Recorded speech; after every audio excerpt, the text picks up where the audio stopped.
Cava más hondo. El descubrimiento de lo que creo y por qué importa. Por Joshua Harris. Capítulo 5. Dios con ombligo. Jesús es único y vino para realizar algo que nadie más hubiera podido realizar. Hay días en los que la neblina del amanecer se asienta en mi traspatio. Es como si una nube se hubiera extraviado y llegara a descansar antes de flotar de vuelta al cielo. En esas mañanas, mi traspatio, con sus dos grandes robles y su extenso césped, adquiere un brumoso resplandor. Adquiere un aspecto místico y encantador. Yo leo la Biblia y oro en un cuarto cuya ventana da al traspatio. Una de esas mañanas en las cuales la neblina se cernía sobre él, tal parecía que no podría concentrarme en una sola de las cosas que leía. Estaba orando con desgano. Miré por la ventana. Entonces me vino el pensamiento de que aquel momento de tranquilidad sería mejor si Jesús atravesara mi traspatio para conversar conmigo. Eso me levantaría la fe. Me imaginé sus pies descalzos hundiéndose en el césped húmedo de rocío. No sé por qué me lo imaginé descalzo. Allí estaba. Caminaba hasta la puerta lateral de la casa, frente a donde yo estaba sentado, y tocaba suavemente. Eso es lo que yo quisiera, dije en voz alta. Quisiera que salieras de esa neblina y vinieras a sentarte allí. El sillón de la esquina de la habitación estaba vacío. Me imaginé a Jesús entrando en aquella silenciosa habitación y sentándose. Estoy viviendo unos 1975 años después que Jesús caminó por esta tierra. Hay días en que todos esos años me parecen un tiempo muy largo. Una vez encontré en internet un juego con temas bíblicos que ponía a los personajes de la Biblia en brutal combate. Podías luchar como Moisés, Noé, Eva, María, Satanás o Jesús. Era una versión sacrílega del juego Street Fighter 2 que solíamos jugar en las tiendas 7-Eleven. Además de habilidades básicas para patear, tirar puñetazos y saltar, cada personaje tenía poderes especiales. Moisés podía hacer que llovieran ranas, Eva lanzaba manzanas y fustigaba con una serpiente. Noé podía hacer que un rebaño atropellara a la gente. Jesús lanzaba pan y pescados. No lo estoy inventando. El juego estaba bien pensado, pero es obvio que lo había creado alguien que tenía poco respeto por lo sagrado. Lo triste es que he oído hablar de grupos juveniles que lo utilizan para enseñar Biblia a los adolescentes. No creo que ver a Noé golpeando a Eva sea el conocimiento bíblico que necesitamos. Aunque la mayor parte de la gente no se sentiría cómoda con este irreverente juego, ¿no sería una manera común de tener a Jesús como una persona más dentro del panteón de los héroes bíblicos? Jesús hizo milagros, pero también los hicieron Moisés y Elías. Sabemos que Él es especial y sentimos que estamos en deuda con Él por aquello de morir en una cruz, pero a fin de cuentas, solo es uno más entre los personajes de la Biblia. Es genial la afirmación de C.S. Lewis de que Jesús o es de veras el Hijo de Dios, o es un demonio, o es un loco. El todo o nada que contiene esta afirmación siempre me hace sentir escalofríos. O bien, Jesús es lo que afirma ser, el Dios hombre que vino a redimir la humanidad, o bien fue un loco de remate, un enfermo. No es posible un punto intermedio. No es posible que sea un gran maestro y un maravilloso ejemplo moral y al mismo tiempo un mentiroso y un charlatán. No puede ser un iluminado en quien se puede confiar como fuente de orientación espiritual y al mismo tiempo estar errado con respecto a su identidad. Aunque este argumento parece irrefutable, son incontables las personas que encuentran una manera de rechazarlo. Aceptan a Jesús de cierta manera, pero niegan que sea el Hijo de Dios y que se le deba obedecer y adorar. La gimnasia intelectual que hace falta para lograr algo así me recuerda a las fotografías de esa gente que practica el yoga y que tiene la capacidad de engancharse ambos pies en la nuca y hacer un nudo con ellos. No sé por qué lo hacen, parece doloroso. Tengo un amigo que sostiene que Jesús no es Dios, pero sí algo bueno. En su opinión, Jesús era un hombre iluminado y maravilloso, más que ningún otro ser humano. Logró establecer una conexión con algo que mi amigo llama Espíritu del Cristo. Todos los elementos sobrenaturales del Nuevo Testamento, desde los milagros hasta su resurrección, los inventaron los seguidores de Jesús. Aunque la Biblia es una gran obra de la literatura mundial y proporciona consuelo espiritual, es el producto de la imaginación y los errores de los seres humanos. Por eso va escogiendo por toda la Biblia como si estuviera comprando judías verdes. Pasa por alto lo que considera muestras oscuras y marchitas de poder sobrenatural y proclamaciones de divinidad, y se queda solo con las enseñanzas morales, los actos de compasión y los heroicos sufrimientos que se presentan en la vida de Jesús. Entonces, ¿qué crees que estaba sucediendo cuando Jesús murió en la cruz? Le pregunté yo un día. Creo que Jesús se estaba oponiendo a las injusticias, me respondió. Estaba demostrando el poder del amor. Yo estimo a mi amigo, pero sus creencias me desconciertan. No porque no las entienda, sino porque no entiendo por qué se molesta en mantenerlas. Poniendo de otra forma el viejo dicho, está tirando al bebé y guardando el agua sucia. El cristianismo sin un Jesús sobrenatural, divino y todopoderoso me parece carente de sentido, menos útil que agua de bañadera. ¿Por qué perder tiempo buscando una manera de seguir asistiendo a la iglesia dentro de la tradición y la moralidad cristianas si a la vez no se cree mucho de Jesús, excepto que era un personaje estupendo? Conozco muchos personajes estupendos, pero te aseguro que no me voy a pasar las mañanas dominicales cantándoles alabanzas. Puedo hallar muchos ejemplos convincentes de sufrimiento. Puedo hallar conmovedoras enseñanzas morales procedentes de muchos gurús y maestros religiosos. Si el cristianismo es una tradición edificada sobre la fábula de un hombre al que solo conocemos a través de unos informes en los que no podemos confiar, ¿por qué desperdiciar el tiempo con esa tradición? En este capítulo quiero explorar lo que los teólogos llaman doctrina de la persona y obra de Cristo. Su persona tiene que ver con quién es Él, mientras que su obra se refiere a lo que ha hecho por nosotros. No es posible captar la importancia de una de estas dos cosas sin tener en cuenta la otra. Cuando las estudiemos, veremos que Jesús no tiene paralelo en la Biblia ni en la historia del mundo.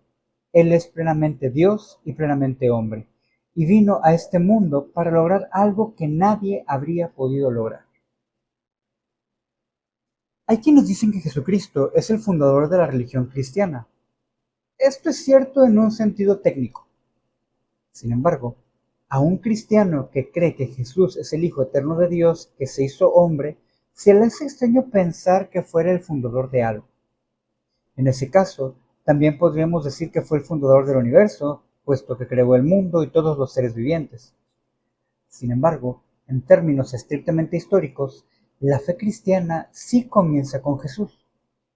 Él afirmó ser el cumplimiento pleno de la fe judía y de todas las promesas de los profetas del Antiguo Testamento, y sus seguidores lo reconocieron como tal. Jesús afirmó ser el Mesías, el ungido, el que Dios escogió para una tarea específica y recibió de él autoridad para llevarla a cabo. El vocablo griego equivalente a Mesías es Cristo, lo cual explica el título por el cual se conoce a Jesús.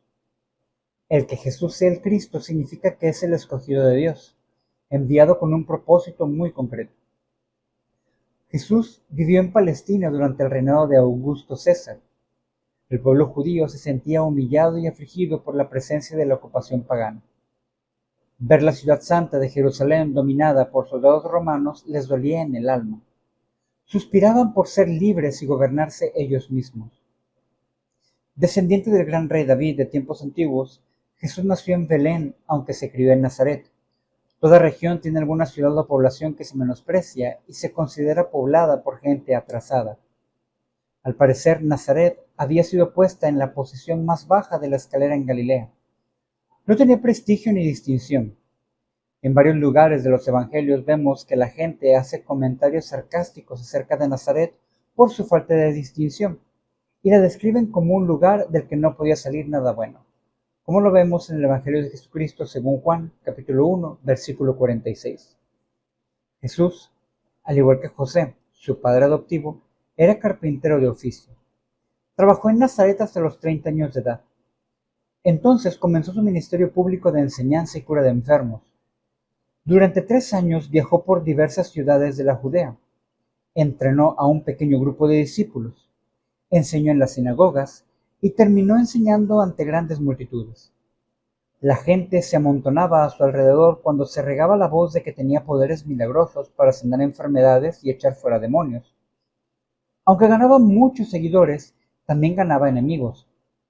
Los líderes religiosos conspiraban para matarlo.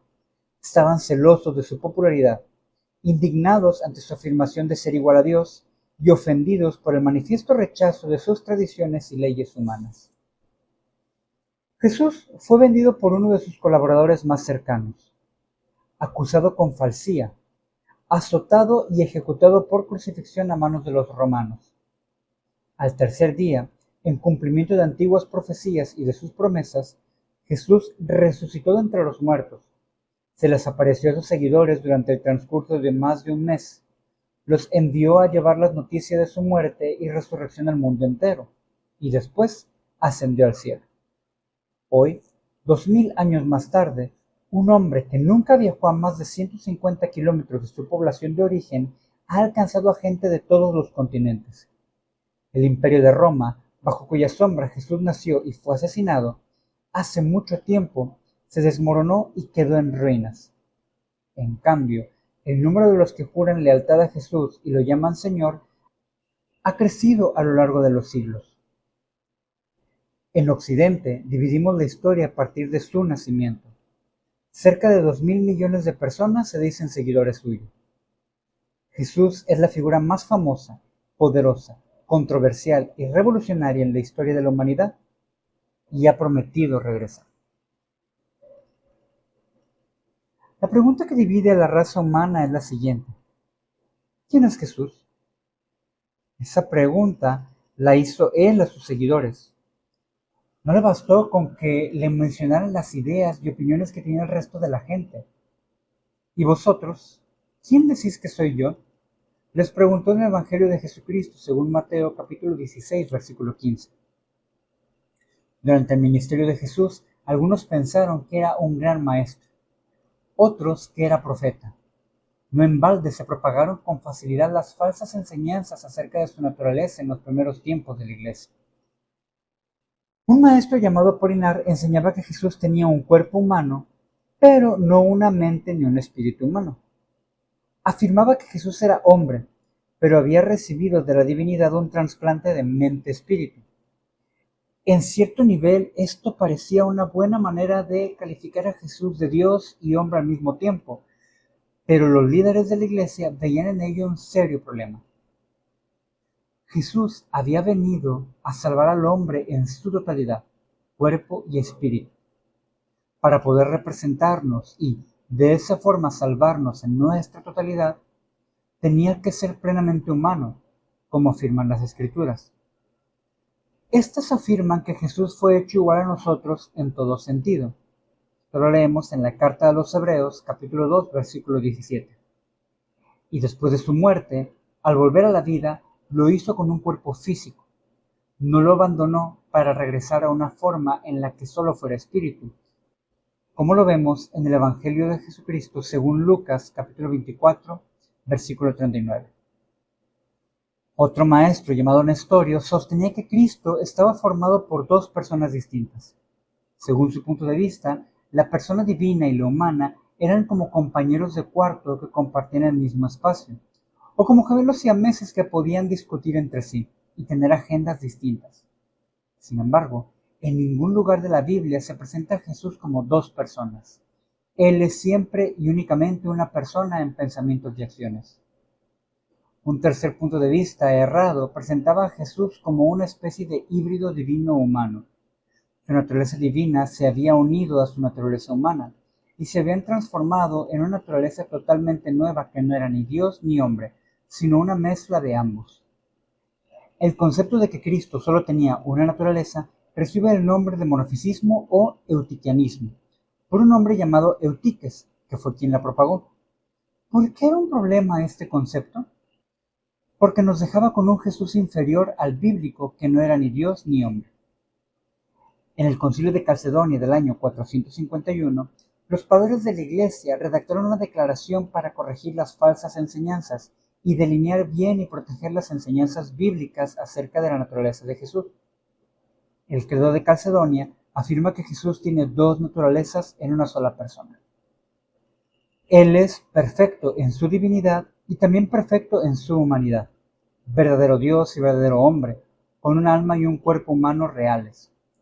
Cuanto es cierto de la naturaleza de Dios, es cierto de la naturaleza de Jesús. Y cuanto es cierto de la naturaleza humana, también lo es de la naturaleza de Jesús. Jesús es igual a nosotros en nuestra humanidad, pero sin pecado, aunque tiene la misma esencia de Dios Padre. Estas dos naturalezas se deben reconocer, sin confundirlas, sin cambiarlas, sin dividirlas ni separarlas. Dicho en otras palabras, las dos naturalezas no se encuentran mezcladas, no están produciendo una naturaleza distinta, ninguna disminuye a la otra, no se pueden dividir ni separar. Para siempre, Jesús es plenamente Dios y plenamente hombre en una sola persona. Veamos con detenimiento a Jesús, quien es verdaderamente Dios. Las Escrituras señalan de numerosas formas la naturaleza divina de Jesús. La primera es su concepción virginal. Antes que fuera concebido, María, su madre, no había tenido relaciones sexuales con un hombre.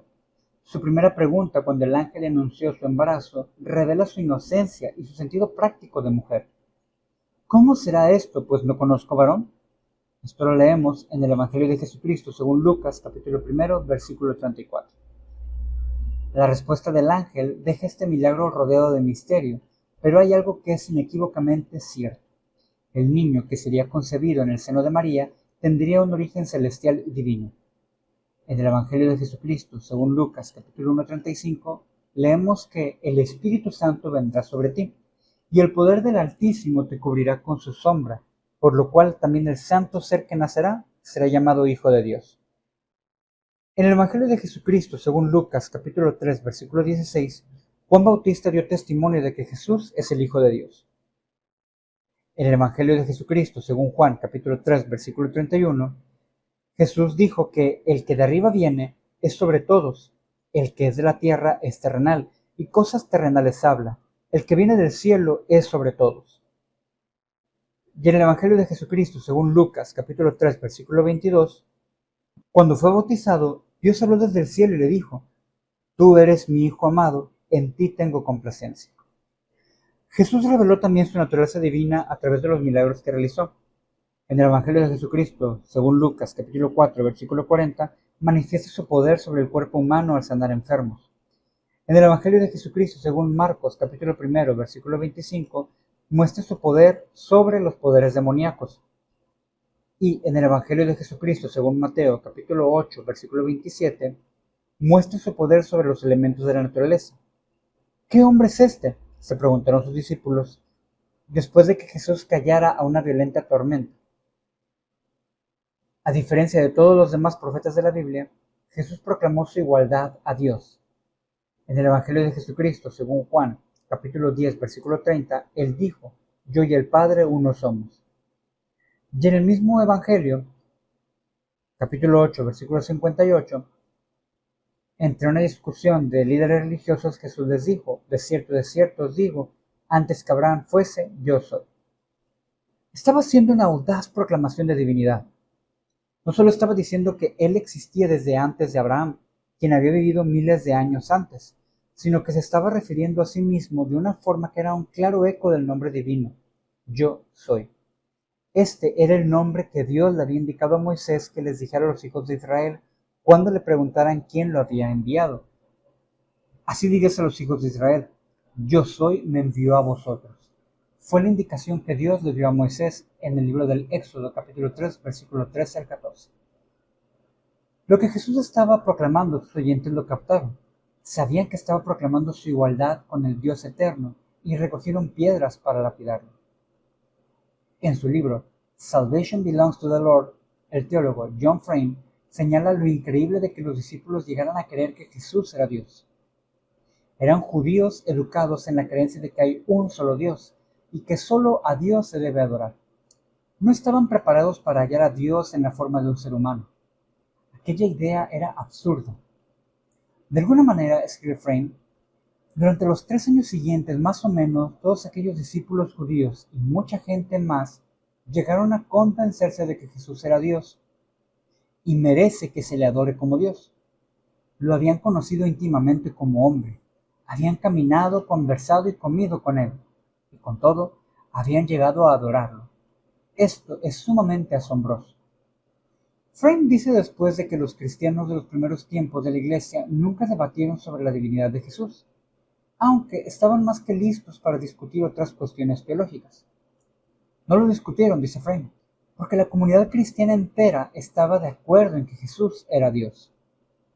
El apóstol Pablo, quien tuvo un encuentro con Jesucristo resucitado, dice: Él es la imagen del Dios invisible, el primogénito de toda criatura, y también en Él habita corporalmente toda la plenitud de la deidad, como lo leemos en su carta a los Colosenses, capítulo 1, versículo 15, y capítulo 2, versículo 9. Una vez en que Jesús se encontraba en un monte con Pedro, Jacobo y Juan, se transfiguró o cambió de forma ante ellos. Esto lo podemos leer en el Evangelio de Jesucristo según Marcos, capítulo 9, versículos 2 al 13. Los 3 discípulos vieron un anticipo de la gloria eterna que Jesús poseería después de su resurrección. Sus ropas se volvieron blancas y resplandecientes. Jesús estuvo conversando con Moisés y Elías, los 2 grandes profetas del Antiguo Testamento. Cuando Pedro vio aquello, se sintió atemorizado, aunque no lo suficiente para quedarse callado. Se ofreció a levantar 3 tiendas, una para cada uno de aquellos hombres. Pero entonces, Dios Padre habló desde el cielo y dejó algo muy claro. Aquello no era una reunión de 3 grandes héroes de la fe. Y en el Evangelio de Jesucristo, según Marcos, capítulo 9, versículo 7, podemos leer que les dijo: Este es mi Hijo amado, a él oíd. Este es mi Hijo, como ningún otro, mayor que cuanto ser humano ha caminado jamás sobre la faz de esta tierra. No era un simple siervo o profeta de Dios, sino el unigénito Hijo de Dios.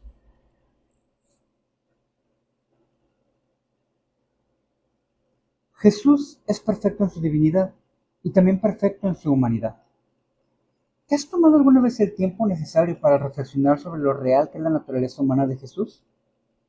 El mundo ha tenido 2 milenios ya para acostumbrarse a la idea de que Dios se hizo hombre. Sin embargo, a pesar del tiempo transcurrido, la idea de que Dios se hiciera humano, un atado de músculos, huesos y fluidos, sigue siendo escandalosa. Manos, brazos, pies, pelo corporal, glándulas sudoríparas. ¿Cómo es posible? Sin lugar a dudas, es el más grande de los milagros que recogen las Escrituras. La apertura de un camino a través del Mar Rojo no es nada en comparación. ¿El fuego del cielo que consumió el altar de Elías? Poca cosa. Hasta la resurrección de Lázaro de entre los muertos se queda atrás, comparada con un momento que no vio ningún ojo humano. En el seno de una virgen, una vida humana fue concebida, pero no participó ningún padre humano. El Espíritu Santo, en un milagro demasiado maravilloso para que la mente humana lo pueda comprender, cubrió con su sombra a una joven. Y en una fracción de segundos de la cual el cosmos aún se sigue recuperando, Dios se encarnó, tomó nuestra humanidad. Dios Hijo, quien existía desde la eternidad, se convirtió en ese momento en dependiente y flotó en el líquido amniótico de un vientre de mujer. Aquel que sostiene con su poder al mundo entero se alimentaba por medio de un cordón umbilical. El Dios hombre tendría ombligo y tuvo que nacer, tuvo que salir. Piénsalo un instante. Cuando los ángeles anunciaron el nacimiento de Jesús a los pastores en las afueras de Belén, les dijeron: Os ha nacido hoy, en la ciudad de David, un Salvador, que es Cristo el Señor, como lo podemos leer en el Evangelio de Jesucristo según Lucas, capítulo 2, versículo 11. Cuando leemos este relato, muchas veces nos distrae el hecho de que se les aparecieron ángeles. Nos los imaginamos cantando y nos hacemos un cuadro con los pastores y las ovejas. Sin embargo, nada de esto es de veras increíble. Increíbles son estas palabras: ha nacido. Dios ha nacido. ¿Nacido en qué sentido? ¿Un chiquillo rosado y regordete traído desde lo alto del cielo por ángeles y ahora envuelto en unas mantas blancas? No, nacido en el doloroso sentido de la mujer que grita, suda y empuja entre las piernas. Nacido en medio de toda la sangrienta y viscosa suciedad de un verdadero nacimiento humano, apretado y empujado desde la oscuridad del vientre de su madre por las poderosas contracciones rítmicas del útero materno. Y allí está, el Hijo de Dios, cubierto de líquido y de sangre. Sus pulmones se están llenando de oxígeno por vez primera. Está llorando. Está indefenso. La Biblia enseña con toda claridad que Jesús era plenamente humano. No solo tuvo una madre humana, sino que creció y se desarrolló como cualquier otro niño, como lo podemos leer en el Evangelio de Jesucristo según Lucas capítulo 2 versículo 52. Tuvo hambre, como se expresa en el Evangelio de Jesucristo según Mateo capítulo 4 versículo 2. Tuvo sed, como lo relata Juan en el Evangelio de Jesucristo según Juan capítulo 4 versículo 7. Y más adelante el mismo Juan en el capítulo 12 versículo 27 nos comenta que experimentó emociones humanas, se sintió turbado, que se angustió cuando murió uno de sus mejores amigos en el capítulo 11 versículo 35, y en el Evangelio de Jesucristo según Lucas capítulo 8 versículo 23 vemos que también se cansaba y necesitaba dormir. Más allá de estos ejemplos, las reacciones ante Jesús de quienes lo conocían eran, digamos, normales. Durante años, sus hermanos no creyeron que fuera el Mesías, y esto lo leemos en el Evangelio de Jesucristo según Juan capítulo 7 versículo 5. En el Evangelio de Jesucristo según Mateo capítulos 13 versículos del 53 al 58, vemos que los de Nazaret, el pueblo donde se crió, solo lo tenían como el hijo de José y lo rechazaban como profeta. Es evidente que la vida y la conducta tan normales de Jesús no los habían preparado para pensar que Jesús pudiera ser el divino Mesías. Durante 30 años, Jesús llevó una vida común en la Tierra Santa del siglo I. Aprendió el oficio de carpintero. Sus manos deben haber estado callosas y ásperas de tanto trabajo con madera. Conocía el salado ardor del sudor en los ojos. Conocía el alivio que es descansar los músculos después de un día entero de trabajo. ¿Por qué importa todo esto? La Biblia nos dice que la humanidad plena de Cristo es importante, dada la exclusiva razón de ser de su misión. Jesús vino para representar a la raza humana delante de Dios. En parte, su labor aquí en la tierra consistía en ser nuestro sacerdote. En el Antiguo Testamento, la responsabilidad de un sacerdote consistía en presentarse ante Dios en nombre del pueblo. Él tenía que ser alguien surgido de en medio de ese pueblo, uno de ellos, para que los sacrificios que ofreciera ante Dios le fueran contados a su pueblo. En la carta a los Hebreos se dice que Jesús, quien vino para ser sacerdote nuestro y representante ante Dios, debía ser en todo semejante a sus hermanos, para venir a ser misericordioso y fiel sumo sacerdote en lo que a Dios se refiere, para expiar los pecados del pueblo. Capítulo 2, versículo 17. La exigencia de que su humanidad fuera plena no solo hizo posible que se ofreciera por nuestros pecados, sino que nos asegura que cuida de nosotros un sacerdote que comprende nuestra situación. En la carta a los Hebreos, capítulo 4, versículo 15, dice: no tenemos un sumo sacerdote que no pueda compadecerse de nuestras debilidades, sino uno que fue tentado en todo según nuestra semejanza, pero sin pecado. Jesús es como nosotros en todos los aspectos de nuestra humanidad, en todos los aspectos banales, gloriosos y biológicos de la existencia humana. Tuvo todas las debilidades y los apetitos que nos hacen humanos. Fue tentado de todas las formas en que lo somos nosotros. La diferencia es que no pecó, y esa perfección sin pecado hizo posible que pagara nuestras culpas. Esto significa que podemos tener la seguridad de que oramos y esperamos en un sumo sacerdote que nos conoce, que se identifica con nosotros, que tiene una comprensión amistosa y personal de nuestras debilidades. Nos dice: yo pasé por eso, y lo dice en serio. John Frame escribe: Dios, que no tiene cuerpo, ha tomado un cuerpo en la persona de Jesucristo.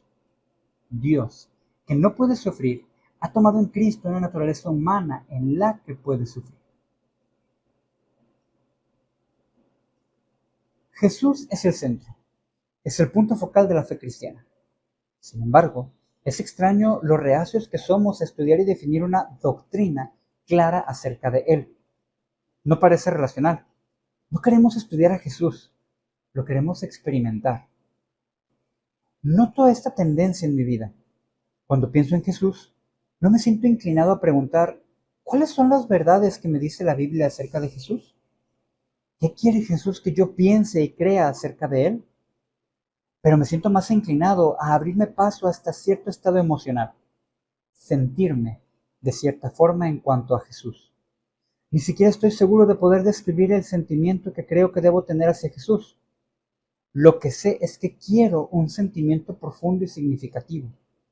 Quiero que me inunde algo. No me importaría llorar. Llorar es bueno. Definitivamente, el sentimiento que busco debe ser apasionado y profundo. Un toque de melancolía sirve. La tristeza y la austeridad se sienten muy espirituales.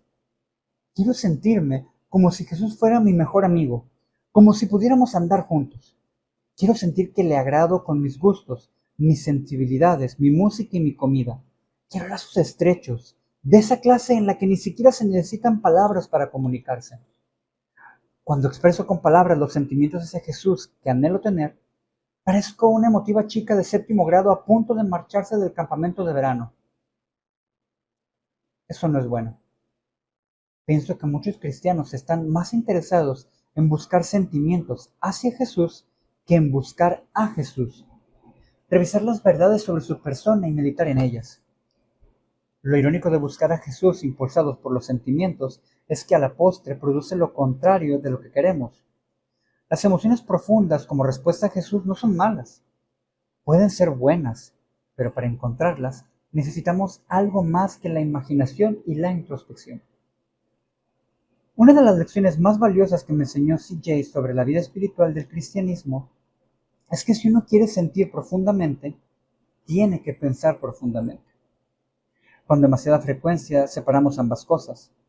Damos por sentado que si queremos sentir profundamente, debemos quedarnos sentados y sentir.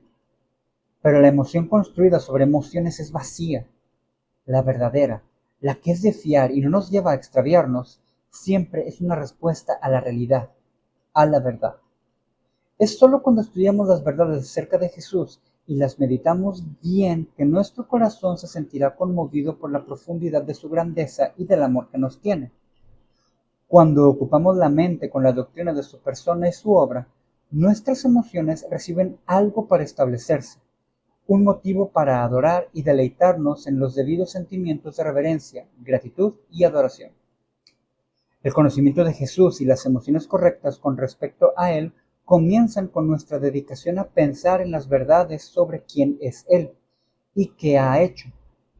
Jesús nunca nos pregunta cómo nos sentimos en cuanto a Él. Nos llama a creer en Él, a confiar en Él. La pregunta que hizo sus discípulos es la misma con la que nos confronta a nosotros hoy. ¿Y tú, quién dices que soy yo? Cuando de Jesús se trata, las verdaderas preguntas son: ¿crees que Él es quien dice ser? ¿Crees que Él ha hecho lo que dijo que había venido a hacer?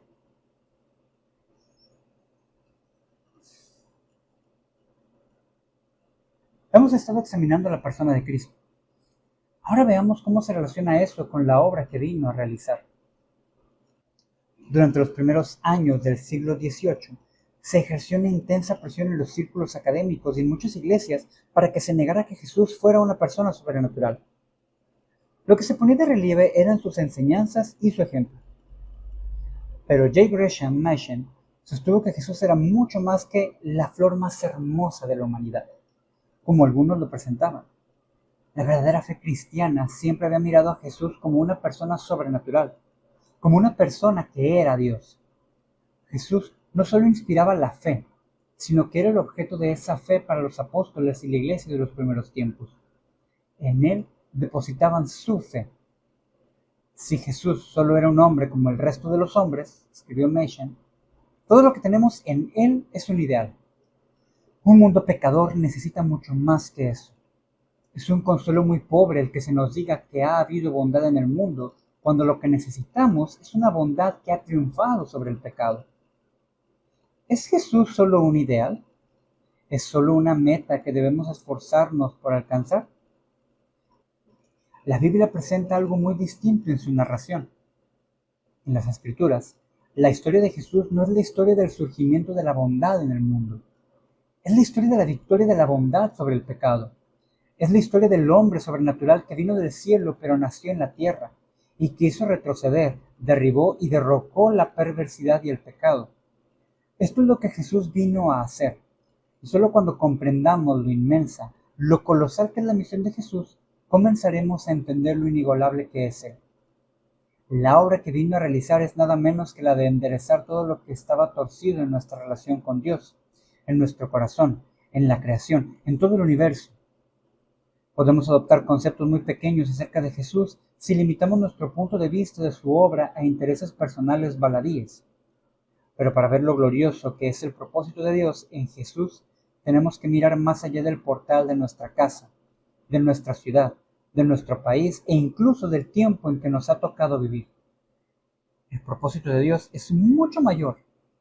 Jesús no vino solo a salvarme a mí, a perdonar mis pecados y a mejorar mi vida.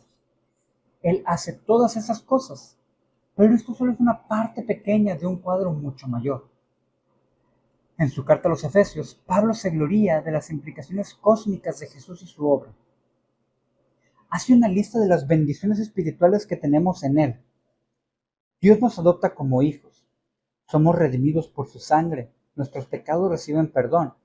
Esto lo leemos en la carta de Pablo a los Efesios, capítulo 1, versículos 3 al 8. Pero luego explica el propósito supremo hacia el cual apuntan. ¿Cuál es ese propósito? El propósito de Dios, dice Pablo en su carta a los Efesios, es unir a todas las cosas en Jesús, tanto del cielo como las de la tierra. Capítulo 1, versículos 9 y 10. ¿Qué significa esto y por qué es tan especial? Permíteme que te lo explique de esta forma. Digamos que te pregunto, ¿por qué se le da tanta importancia a Abraham Lincoln? ¿Por qué es su imagen la que está grabada en el centavo de dólar y en el billete de $5 y tiene un gran monumento en el centro de Washington, D.C.? ¿Qué dirías? Lo más probable es que digas que es uno de los presidentes más grandes que ha tenido Estados Unidos, porque emancipó a los esclavos y mantuvo unida a la nación. Pero si te preguntara por qué es tan especial, tratarías de darme alguna perspectiva histórica. Me explicarías que tuvo suma importancia dada la terrible injusticia y maldad de la esclavitud. Describirías la terrible confusión y división que significó la guerra de secesión y cómo una nación entera se estaba destrozando y centenares de miles de hombres morían en ese conflicto. Lo que te quiero hacer ver es que nadie podrá valorar a Lincoln ni sus dotes y singulares logros mientras no entienda las circunstancias durante su presidencia. Asimismo, no podremos captar la importancia del plan de Dios de unir a todas las cosas en Jesús si no comprendemos la desunión y el abismo que se abrían entre el cielo y la tierra debido al pecado del hombre. El pecado fue un acto de traición del hombre contra el Dios Todopoderoso. Fue una revuelta de la tierra contra el cielo que hundió a la humanidad y al mundo entero en la muerte y la confusión. Como resultado del pecado, la humanidad quedó separada de Dios. Nuestra comunión con el Creador quedó rota y la división no se detuvo allí. El pecado creó divisiones dentro de la humanidad, destrozó familias, volvió al hombre contra la mujer, hizo surgir el odio y la animosidad entre las razas. Las guerras, el genocidio y las limpiezas étnicas que continúan hasta el día de hoy son el trágico legado del pecado. La Biblia nos dice que la creación misma se vio afectada por la caída de la humanidad en el pecado. Al ver los terremotos y los huracanes, nos parece como si la creación estuviera en pie de guerra contra sí misma. Y así es en un sentido muy real. En cierto sentido, nuestro mundo está apartado de Dios y sujeto a la maldición, como lo podemos leer en el libro del Génesis, capítulo 3, versículo 17, y en la carta de Pablo a los Romanos, capítulo 8, versículos 20 al 21. Las preguntas que se han hecho los seres humanos durante miles de años son: ¿cómo se puede enderezar este mundo destrozado, abrazado por el pecado y dividido? ¿Quién nos podrá salvar? ¿Quién podrá arreglarlo todo? Dios siempre tuvo un plan, pero se tomó su tiempo para revelarlo. En el Antiguo Testamento nos dio indicios, nos dio pistas, pero su propósito definitivo seguía en el misterio. Estaba escondido. Los profetas de la antigüedad buscaron y buscaron tratando de captar siquiera un poco del plan de Dios y de determinar cuál sería el momento en que se produciría la salvación que estaba prometiendo. Preguntaban, ¿quién nos va a traer armonía? ¿Cómo puede hacer las paces el hombre pecador con un Dios santo? ¿Qué sacrificio nos purificará? ¿Quién podrá reconciliar a las naciones entre sí? ¿Quién puede traernos una paz duradera? La Biblia nos dice que en el momento preciso Dios puso en marcha su plan. En la carta de Pablo a los Gálatas, capítulo 4, versículos del 4 al 5, dice, cuando vino el cumplimiento del tiempo, Dios envió a su Hijo, nacido de mujer y nacido bajo la ley, para que redimiese a los que estaban bajo la ley, a fin de que recibiésemos la adopción de hijos. En Jesús, el Hijo eterno de Dios se hizo hombre. El cielo y la tierra se unieron en una persona que era plenamente Dios y plenamente hombre. Y no vino para condenar, sino para salvar. ¿Cómo hizo las paces? Se entregó y tomó el lugar de los pecadores. ¿Cómo pudo? Porque es uno de nosotros. Pero, ¿cómo pudo enfrentar la ira de Dios contra millones y millones de pecadores? Porque Él es el Dios eterno. Con su muerte hace desaparecer nuestra culpa. Apacigua la ira de Dios Padre, y con su muerte y resurrección detiene a la propia muerte. La resurrección nos demuestra que el propósito de Dios es hacer nuevas todas las cosas espiritual y físicamente. La promesa de un nuevo cielo y una nueva tierra la atisbamos en el cuerpo resucitado y glorificado de Jesucristo. En la nueva tierra que Dios va a crear, todo será nuevo, como lo podemos leer en el libro de Apocalipsis, capítulo 21, versículos del 1 al 5. La unidad que Jesús trae es un poder absoluto sobre todas las cosas. En su carta a los Efesios, capítulo 1, versículo 21, Pablo nos dice que Dios ha puesto a Jesús sobre todo principado y autoridad y poder y señorío, y sobre todo nombre que se nombra, no solo en este siglo, sino también en el venidero. En otras palabras, Él es el que da las órdenes. Sus enemigos serán aplastados. Los que sigan en pecado serán castigados, y toda rodilla se doblará ante Él. Esto lo leemos tanto en el libro del Apocalipsis, capítulo 21, versículo 8, tanto en la carta de Pablo a los Romanos, capítulo 14, versículo 11. El mundo estará unido porque todos obedecerán a Jesús. Cuando uno capta el cuadro general de quién es Jesús y lo que vino a hacer, se queda sin aliento. Su persona y su obra no tienen paralelo. Abraham solo era un siervo de Dios. Moisés solo era un profeta. Mahoma no era más que un hombre. Buda no era más que un maestro. Confucio era más bien un filósofo social. Joseph Smith, el fundador del mormonismo, Charles Taze Russell, el fundador de los Testigos de Jehová, y L. Ron Hubbard, el fundador de la cienciología, fueron tan pecadores y llenos de defectos como tú y yo. Ninguna de esas personas, ninguna de sus filosofías y conceptos nos pueden salvar.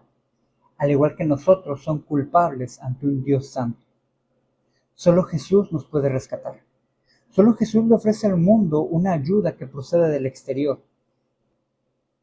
Y eso es lo que nuestro mundo necesitaba.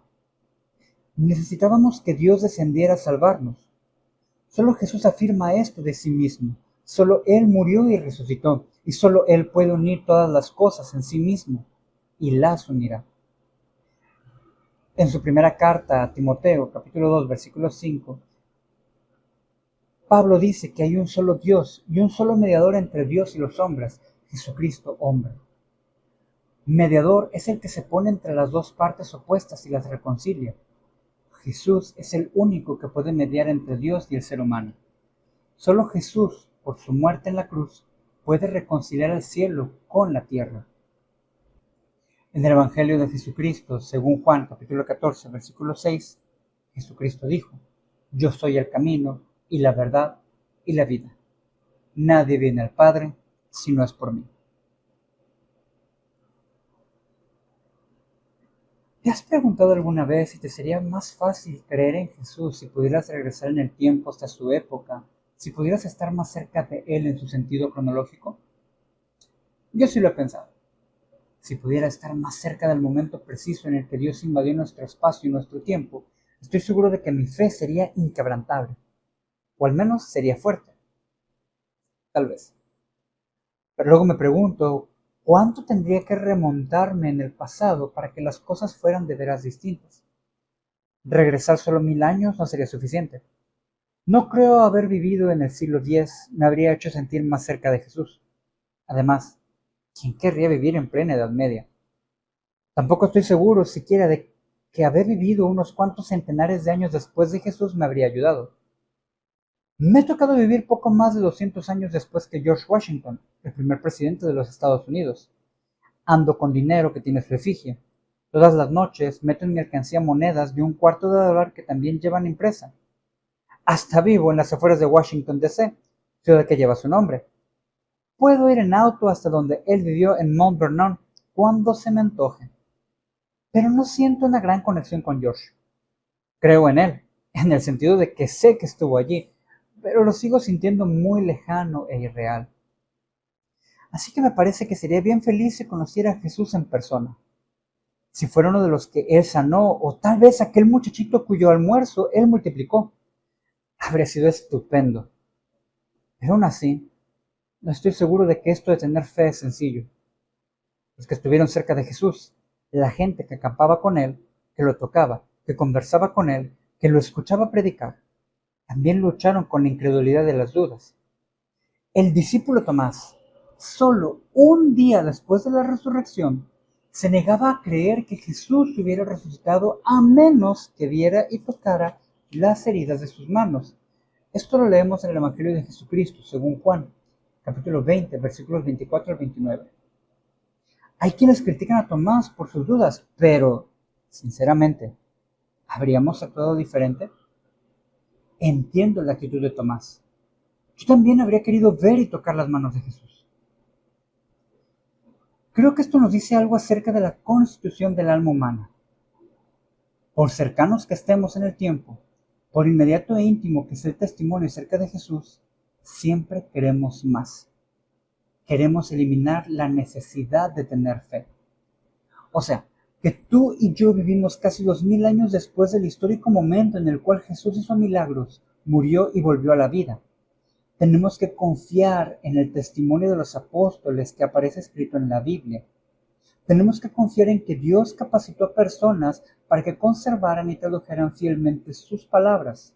Tenemos que confiar en que el mensaje nos ha sido transmitido con exactitud a lo largo de los tiempos y las culturas. Y a veces sentimos que eso demanda mucha fe. Pero piensa en Tomás. No tuvo que confiar en algo que había leído en un libro. No hubo traducción de por medio. No hubo desconocidos involucrados. Las personas en quienes tenía que creer eran sus mejores amigos. Aquellos grandes amigos suyos habían sido testigos presenciales de la resurrección de Jesús y lo habían visto vivo al día anterior. Sin embargo, Tomás sintió que para creer necesitaba mucha fe. Más fe de la que podía tener en aquellos momentos. Jesús tuvo paciencia con Tomás, así como tiene paciencia con nosotros. Y cuando se le apareció, en el Evangelio de Jesucristo, según Juan, capítulo 20, versículo 29, le dijo: porque me has visto, Tomás, creíste. Bienaventurados los que no vieron y creyeron. Me encanta leer estas palabras, porque sé que Jesús está hablando de mí, de ti, de todos los seguidores que Él ha llamado así en todos los años que han pasado desde aquel momento. Es como si estuviera diciendo: sé que hace falta mucha fe, sé que habrías preferido estar presente, sé que te gustaría estar conmigo ahora, verme, pedirme que atraviese tu traspatio y que me siente en tu sillón. Pero ya yo te he hablado en mi palabra, te he hablado de mí mismo, te he dado mi Espíritu Santo como promesa de lo que aún está por venir. Un día, tu fe se convertirá en vista. Un día me verás y me tocarás. En los versículos que se encuentran a continuación de la historia de Tomás, el apóstol Juan escribió lo siguiente. Evangelio de Jesucristo, según Juan, capítulo 20, versículos 30 al 31. Hizo además Jesús muchas otras señales en presencia de sus discípulos, las cuales no están escritas en este libro, pero éstas se han escrito para que creáis que Jesús es el Cristo, el Hijo de Dios, y para que creyendo tengáis vida en su nombre. Nunca he visto a Jesús. Sin embargo, creo que Él es el Cristo, el Hijo de Dios, y por gracia sé que he hallado vida en su nombre.